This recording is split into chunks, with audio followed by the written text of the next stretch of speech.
Dans le documentaire Santé mentale, briser le tabou, diffusé ce mardi 6 mai sur M6, Yannick Noah s'est confié sur la dépression qu'il a vécue après sa victoire à Roland-Garros en 1983. Ce mardi 6 mai 2025, M6 diffuse le documentaire Santé mentale, briser le tabou, réalisé par Juliette Paquin.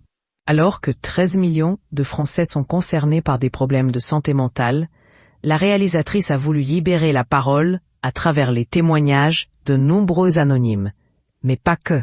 En effet, plusieurs célébrités se sont également confiées sur les souffrances qu'elles avaient vécues. C'est notamment le cas de l'humoriste Éric Antoine, du rappeur Attic, de la comédienne Michèle Bernier, de la chanteuse Pomme, de l'humoriste Constance, de la créatrice de contenu Crazy Sally, ou encore des champions de natation, Florent Manodou et Camille Lacour. Yannick Noah a aussi pris la parole dans ce documentaire.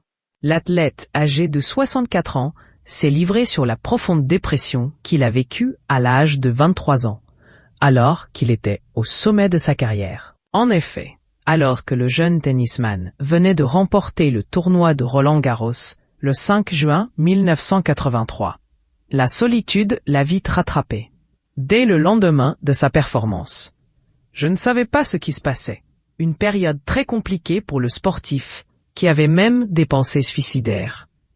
J'avais 23 ans, j'étais en pleine forme, ma priorité, depuis que j'avais 12 ans, c'était de gagner ce tournoi à Paris. Tous mes potes étaient là, tous les gens que j'aimais étaient là. Mon père a sauté sur le court, c'était parfait. Le bonheur, c'était de gagner cette coupe. Et le lendemain, j'étais perdu. Je ne savais pas ce qui se passait, s'est-il d'abord souvenu. Tous les gens autour de moi pensaient que j'étais en train de vivre ma meilleure vie, mais j'avais envie de me foutre en l'air. J'avais envie de partir.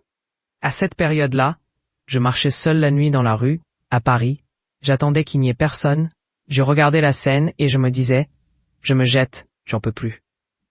A révélé celui qui est récemment devenu papa pour la 6e fois. Des mots qui devraient malheureusement résonner dans la tête de nombreux téléspectateurs.